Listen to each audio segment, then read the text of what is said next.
Good morning. I'm going to try again. Can everyone just tell me that you can definitely hear me, because I seem to have some mic icon flashing at me and I'm not entirely sure that you can hear me, but hopefully you can, and someone's going to let me know that you can hear me in a second. So welcome to our fourth session, all about prehistoric people, and we have been looking at the development of the Stone Age. And yes, you can hear me. Brilliant. Thank you very much. I'll just ignore the flashing thing that is flashing a microphone at me. So we've been looking at the Stone Age, and we've been looking at the Bronze Age, and we've been looking at how things developed in those eras of time. And we've been looking at the historical scale of significance and thinking about which of these developments were the most significant and why. And that crosses over with another skill, which is the skill of interpretation, which is a very posh way of saying your opinion, because we all have different opinions about significance. And so that's what we're actually going to be starting with first of all. We're going to be starting with thinking about that significance. These are 9 things that we have looked at so far with regards to how people have developed and how people have changed. So last week we looked at the fact that prehistoric people learned to make tools using bronze. In the Stone Age, we looked at the harnessing of fire for cooking and warmth and protection against wild animals. We looked at learning to domesticate dogs for hunting. We've looked at the development of making sturdy permanent houses rather than living in temporary kind of structures and caves. Learning to weave wool on a loom to make clothes, so the development of clothes from being purely animal skin to actually harnessing the wool of sheep. Learning to make pots for storage, and do you remember we looked at that last week in terms of the development of bronze. The development of bronze required also the development of making pots and making what are known as crucibles in order for you to actually melt the rock needed to actually harness the metals needed to make bronze. The starting to grow crops for food, the keeping animals and domesticating animals for their food and their materials, so penning in sheep, for example, and improving stone tools from, you know, one big lump of rock to like a finely carved arrowhead out of flint. And so this is what our first task is. Can you rank these in order of significance? So you need to grab yourself a pencil and a bit of paper, and you don't need to write them out, you just need to use the numbers. If you were going to think as a historian, which of these are the most significant when you're looking at the development of humankind, what would you put at the top? And then what would you put at the bottom, and how would you order them? So would you put number 6 at the bottom? Would you put number 6 at the top? Now, there is no right answer whatsoever, but you do need to be able to explain and give reasons for your answer. So you can't say, well, I think the most important one was number 8, because I just do. You have to give some and just, or you know, a reason like, oh, just because I feel like it. You need to give a really good historical reason. So I'm going to give you about a minute to do that. So jotting them down. There's no right answer, but remember, whatever your interpretation is, you have to be able to explain why. Hello to everybody. So glad you can hear me. So hi to Summer and Jack and Jaden, Grace and Rose, Sophie, Corey, Harrison, Peter, Lucy, Alicia, Rayhan, everybody, Lucas, everybody else watching on catch up, everybody over on YouTube. And then when you've decided that order of significance, can you think about what is your top 3? If you're on Facebook and you're sharing in the chat, then you can share it in the chat if you wanted. What do you think is the most significant all the way down to the least? I'm going to stop talking for a few seconds to get you time to think.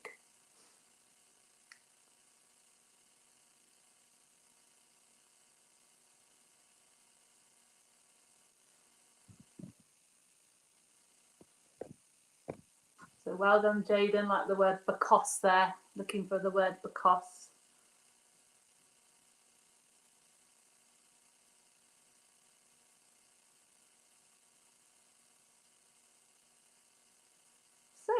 do we think? What do we think are the most important ones? So the development of bronze tools, because that allows all or most of those other things to happen more efficiently. So it allows you to farm more efficiently. It enables you to develop, cut down the materials to build houses more efficiently. It allows you to prepare food more efficiently. And also, if you remember, it allows you to, well, I don't know actually if we did I share this with you? But it enables you to weave wool more efficiently because they use bronze weights on the end of the wool. So yes, so really good idea, Jack, that bronze tools is the most important one. Improving stone tools. So you could maybe have that one as the top one in order. That's the first sort of development. That's what starts this kind of evolution of developing tools. So you wouldn't have got to the Bronze Age maybe if we hadn't even improved our stone tools. Looking at fire, because protection, better food and warmth is the fundamental parts of survival, absolutely. 8, because keeping animals for food and keeping animals for materials is the most important because it makes life easier. Absolutely. So there's loads. Everybody's coming up with completely different answers. Now the answer is that they are all significant, but some historians would argue that some are more significant than others. And that's where you have interpretation. So you could go to the library and you could pick 5 different books up about the Stone Age and the Bronze Age. And each historian that's written it would have a different opinion about what were the most significant changes. And so it's something that's really interesting as you get higher up with history is understanding that actually so much of this is about people's interpretations of the past, because we can never really be 100% sure. We can't get in a time machine and go back and ask someone from the Bronze Age, well, what do you think was the most significant thing? And even if we could, you could line up 5 Bronze Age people and even they'd have different interpretations about what had the most significance in their life. Now, we've looked at this timeline before. So we're looking at all of this period of time known as prehistoric Britain. We've looked at Stone Age Britain. We've looked at Bronze Age Britain. What's the time period after the Bronze Age and when did it start? So you can have a little look at the timeline. We're now on to the last part of prehistoric Britain. So what was the age that comes after the Bronze Age? The last age before we move on to another era. Well, I'm sure you've worked it out. It is a little thing in the green. It is the Iron Age. So the Iron Age comes after the Bronze Age, and the Iron Age started roughly around 800 BC. So that gives me to my next question. I don't think maybe a very hard question, but the question is, why do you think they named it the Iron Age? So the Stone Age was named the Stone Age because they used stone tools, and the Bronze Age was called the Bronze Age because they used bronze. So why do you think it's called the Iron Age? Well, it's really not hard. It's called the Iron Age because it's a period of time when they used iron. Absolutely, it's not rocket science. I say that quite a bit. So yeah, and this is the last era really of prehistoric Britain because this goes right up to the invasion of the Romans, and the Romans obviously were a group of people that wrote things down. So prehistory is obviously anything in time before written records. And obviously anything during when you're writing things down is known as history. So the Iron Age, even though the Egyptians were writing and their prehistory had ended, in this country we still weren't writing. We were still prehistory. And so the Iron Age is also known as the time of the Celts. And we know that from when we did the Romans, because obviously the people that stood up to the Romans were the Celts. And so we're going to look today at who were the Celts and how did they make iron in the Iron Age. And the first thing I'd like you to start to really think about is, why did they bother with iron? What did iron give them maybe that bronze didn't? Now, Celts is a name given to the people who lived in Europe in ancient times. And they settled all the way across Europe. So northern Italy, Turkey, Britain, Ireland, parts of northern Spain, and they traded with the ancient Greeks, because we've looked at ancient Greece already. And so they were the people that the reason we call them the Celts is because the ancient Greeks used the name Keltoi to describe these groups of people.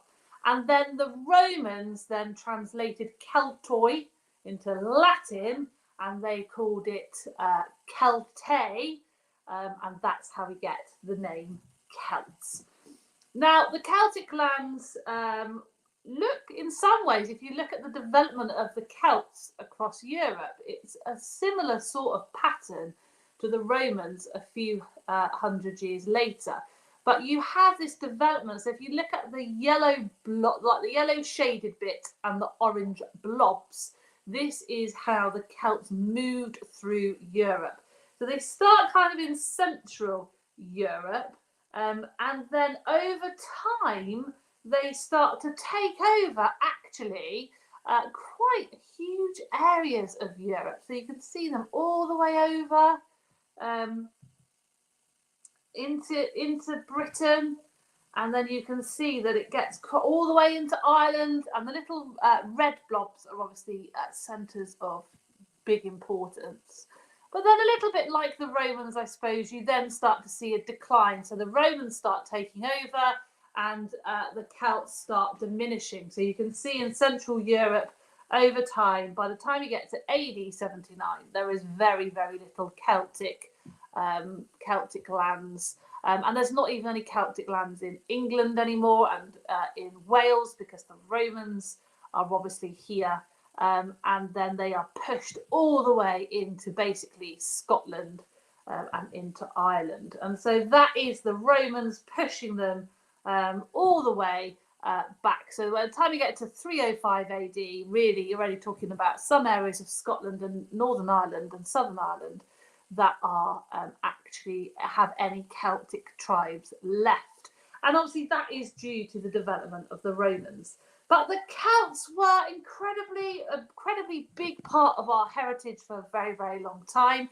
Some historians don't like the name Celt because they say that that's sort of a little bit too simplistic, because these, again, a bit like the Greeks, were not a unified empire. They were lots and lots of different tribes. They had lots and lots of different tribal traditions. They had lots and lots of different languages. And so you can't really say that there is just a unified Celt. So some historians don't even like using that term. However, some historians say, do you know what, or most historians do agree, that they had roughly the same way of life and the same beliefs, particularly the beliefs in a polytheistic religion, so a religion of lots of different gods. They tended to live in tribal groups. Those tribal groups had their own leaders, a king or a queen, and they had their own kingdom. So very, very similar, I suppose, in makeup to the ancient Greeks, but very different to the Romans. They weren't a unified empire, and that's something that's important to know. Now, these are all of the Celtic tribes and where they were held, or where they were roughly found. So can you work out where the nearest tribe is to you? So what tribe is nearest to you? Now, I've talked before when we were looking at the Romans that my nearest tribe was the Duboni tribe, but there's lots and lots. The Silures is into southern Wales. They mounted a humongous rebellion against the Romans. You can see the Iceni, where Boudica was supposed to be from. But there's the Brigantes. They're another quite famous Celtic tribe. What do you think your nearest tribe is? So the Iceni, amazing. There's loads of them, isn't there? So you could maybe afterwards, once you've looked, you could maybe go and do a little bit of research and look about something to do with your Celtic tribe. There's been loads and loads of archaeological digs and things found from the Duboni tribe. And so I find it really interesting when you start to go and look, maybe go and look in your local museums they'll probably have lots and lots of Celtic finds from those particular tribes. But find where you are roughly on the map, and it will give you a rough idea of loosely where your tribe would have been. Now, another thing that people often know about the Celts is the fact that apart from the king or queen, the other most important person in the tribe was the druid, and it was the druids that were in charge of all the religious rituals and organised all their sort of important festivals and all of the various things that they sort of celebrated throughout the year. And the Cheddar Man isn't a tribe, but we're going to look at the Cheddar Man. If you come to my sessions on Fridays, we're going to look at the Cheddar Man actually on Friday, which is by the by. But yes, come on Friday if you want to know about the Cheddar Man. So so the Druids. Now you often see when you see, for example, Stonehenge, you often see that there are still people that follow the Celtic belief system now and practice being Druids as well. But that's kind of who the Celts are. Oh, you live in Cheddar. And that's because the Celts believed in, as I said, it was a polytheistic religion. They believed in many gods and many goddesses. And those gods and goddesses were linked to the earth and linked to nature. So they had a sky god and they had a horse goddess. And they had lots and lots of different gods and goddesses who were linked to each of the important aspects of their life, but mainly linked to the earth and nature. So again, fairly similar to kind of Roman beliefs and Greek beliefs. And so during any sort of religious rituals, they'd often make offerings to the gods. And so this is where you can often find in local museums huge collections of Celtic things, because they would actually give important offerings. Maybe they would put those offerings into rivers. They would put those offerings, if somebody had passed away, they'd maybe bury those people with some offerings for the gods or for those people to take on into the afterlife. But there's loads and loads and loads of things that have been discovered from these offerings. Now, the other thing about the Celts is the fact that they were farmers. Their lives were very similar to when we're looking at the Bronze Age and when we're looking at the Stone Age, the latter Stone Age, where there's a start to building these settlements. But what they did, and this is where another thing you might actually see, is that they built these particular roundhouses. And again, there's loads and loads and loads of roundhouses that have been built around the country to kind of show you how the Celts built these roundhouses. This is at Butser Farm, which I told you last week is one of my favourite places.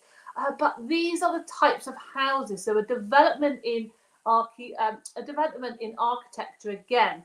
These are permanent structures using wattle and daub, but they're these really strong and really sturdy roundhouses. So when you're looking at Celts, you're looking at roughly this type of house, and this is what makes the Celts really, really famous for these circular round houses. This is another picture of Butser Farm. They've got loads of the round houses that you can go and look at.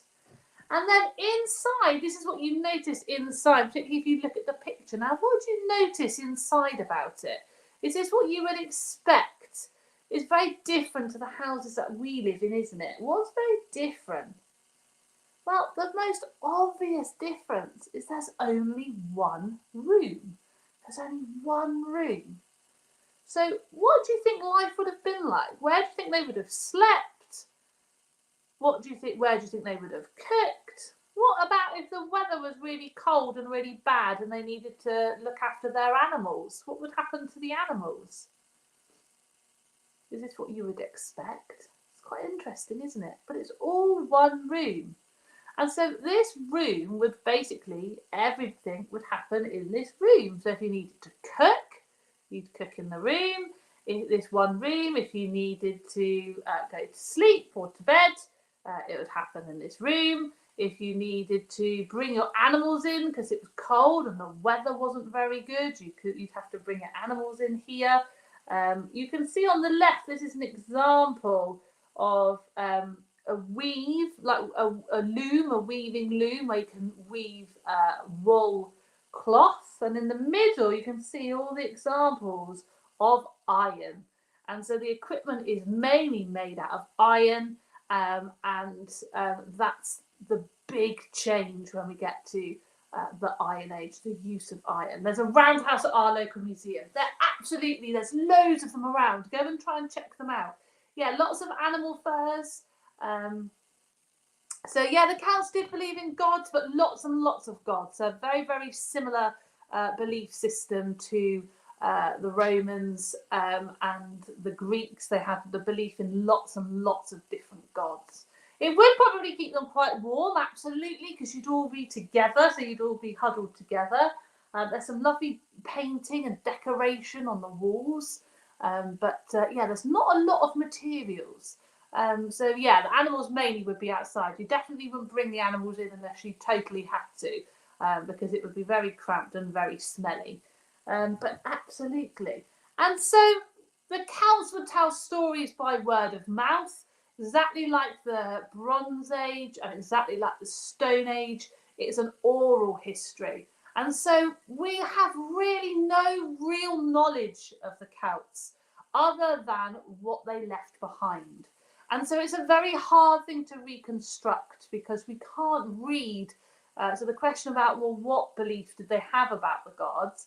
Very hard to actually work out because their history was a passed on history. It's an oral history.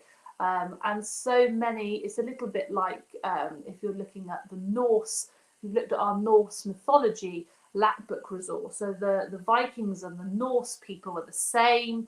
The Stone Age people, all these people have an oral history. They pass it on via stories. And so therefore it's really hard to know exactly what their belief is. But what we can do is we can look at what they left behind.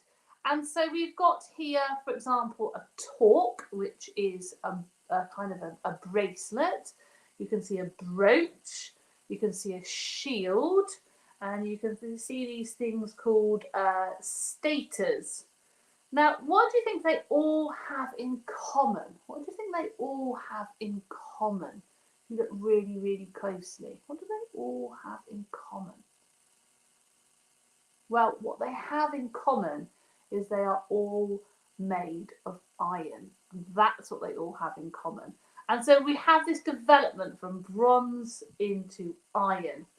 And iron is much stronger. So where you have bronze, the issue with bronze is that bronze, obviously it's tricky on two fronts. So the first thing, can we remember what was wrong with bronze? The first thing is it's quite soft. And so you have to continually resharpen it all of the time. The other thing is, not everybody had a Bronze Age. Can you remember why? I'm going to turn that off because we haven't moved on to that. Some people already answered that question. Not everybody had a Bronze Age. Can you remember why not everybody had a Bronze Age? What did you have to use to make bronze? Can we remember? What did we need to use? What were the metals that, because you can't dig bronze out the ground. So I've forgotten. What do we need to use? What do we need to mix to make bronze? Can you remember? What was it? What were the two metals that you need to use to make bronze? Can you remember? Yes, you do remember. So you need copper and you need tin. Now you don't find copper and tin in the same place.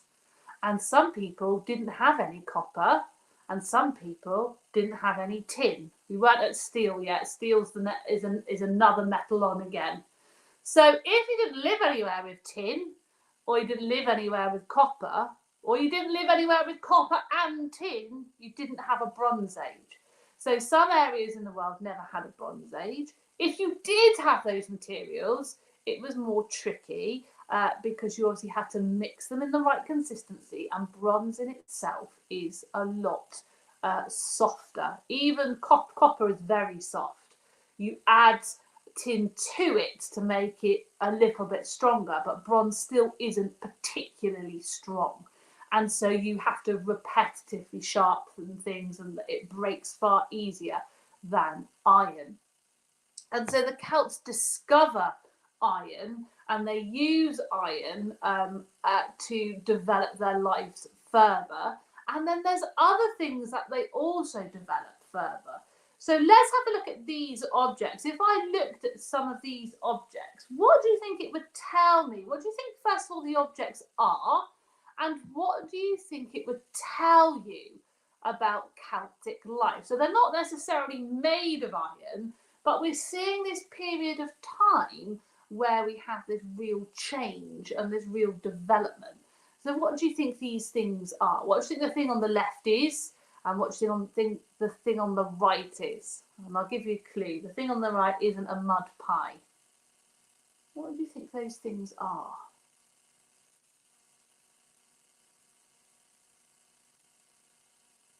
Let's make sure in the chat, if you're on Facebook and you're in the chat, can you make sure that you're keeping to the questions, please? So is the one on the left a cave? Is it a tent? Is it a furnace? Is the thing on the other side, does that mould something? Some really good detective work. Is the thing on the left an oven? Wow, maybe we might be getting there. Is it? Is it an oven? Is the thing on the right a grinder? Does it grind things? Is it a furnace or a cooker? Is it a house? Wow, these are really, really great ideas. Wow, the thing on the left, it's hard to tell because you don't have a person next to it for size, but it's actually a bread oven. And the thing on the right-hand side is a quern. And a quern basically is two big, heavy stones, and you put your wheat in your quern and you turn the handle and it grinds the wheat into flour.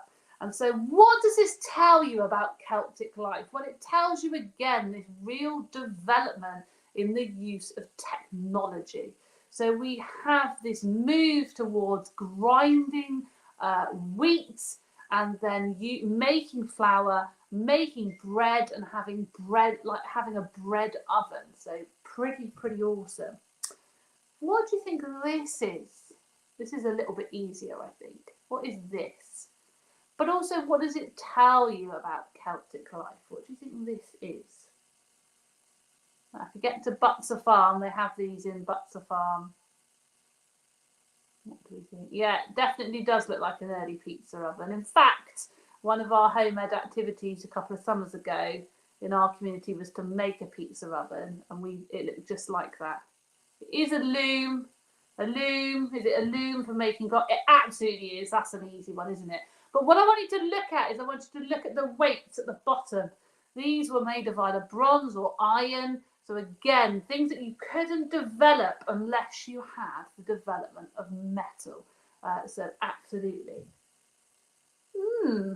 Now, this is definitely made of metal. What do we think this is? And more importantly, what does this tell you about Celtic life and their development? What do we think this is?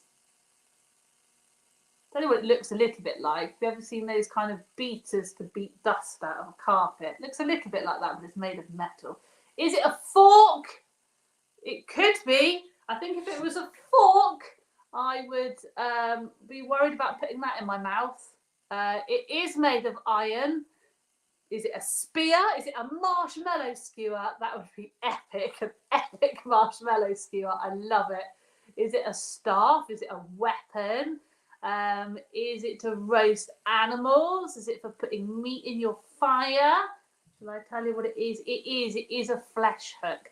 Now, it's not a spit, so don't get in your head that it's a spit. It's not sort of one of those like big long Tudor things that you kind of roll. It's kind of, you know, like this sort of size, but you put lumps of, if I go back to it, you put lumps of meat on each of the prongers, and then you hold it in the fire and it cooks your food for you. It's not a hairbrush. I definitely wouldn't want to be brushing my hair with that one. But yeah, it's known as a flesh hook. But the reality is it's just for like cooking lumps of meat on a fire. But absolutely, I reckon it would make an epic marshmallow hook too. Right, what do you think this is then? What do you think this is? It is like a kebab stick, yeah. So it's an Iron Age kebab stick. Love it. What do you think this is?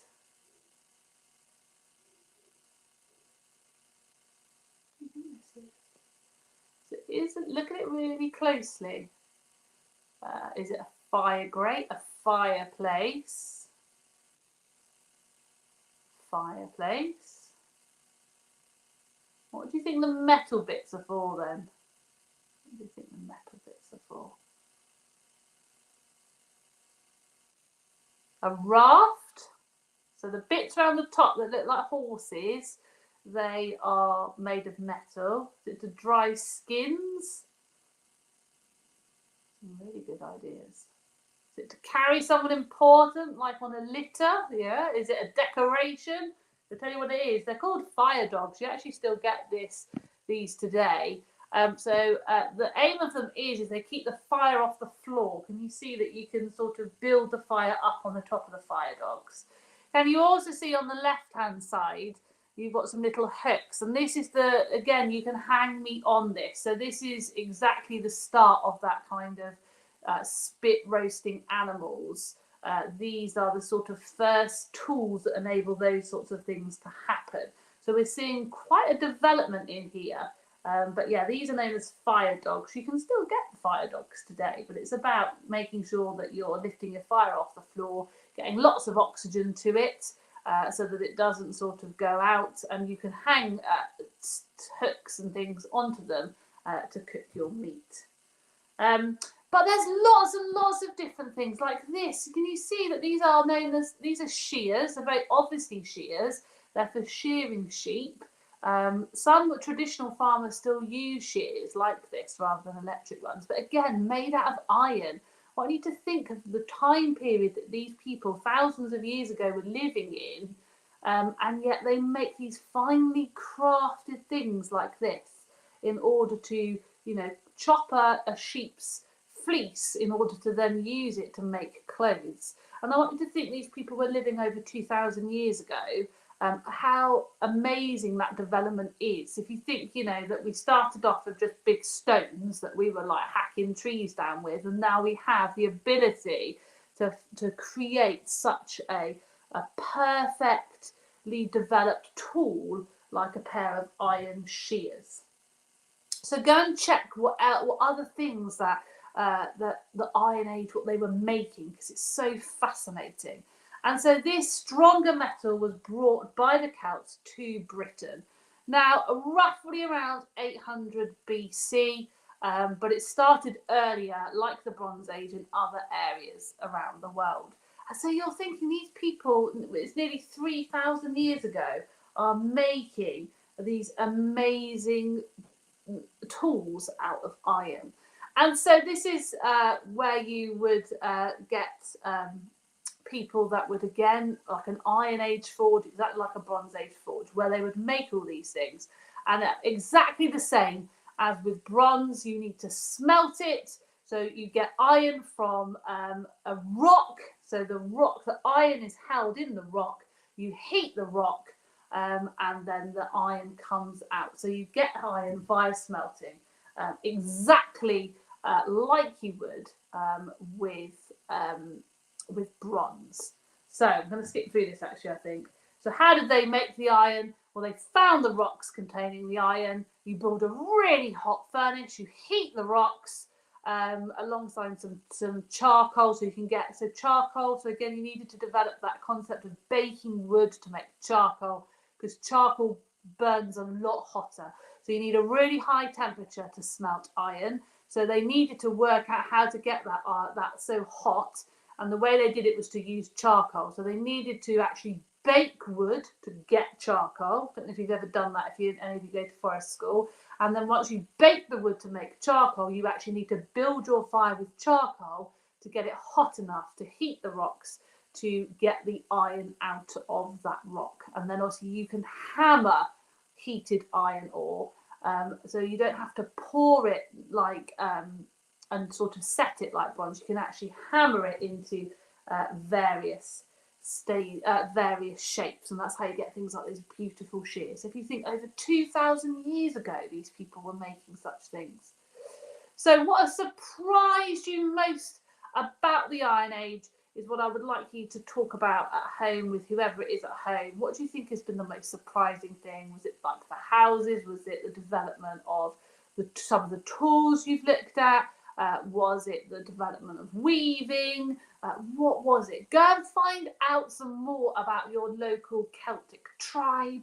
And, you know, as I said, go and see if you can find any sort of Iron Age roundhouse replicas. There's loads around the country. If you want to, you can find this sheet in the description above or below, depending on what platform you're on, about living in the Iron Age. But go and find out some more about what they were making. And there's loads of living history demonstrations. They're quite popular in the summer. So if you can get out there and see if you can find someone that smelts iron, because it is fascinating.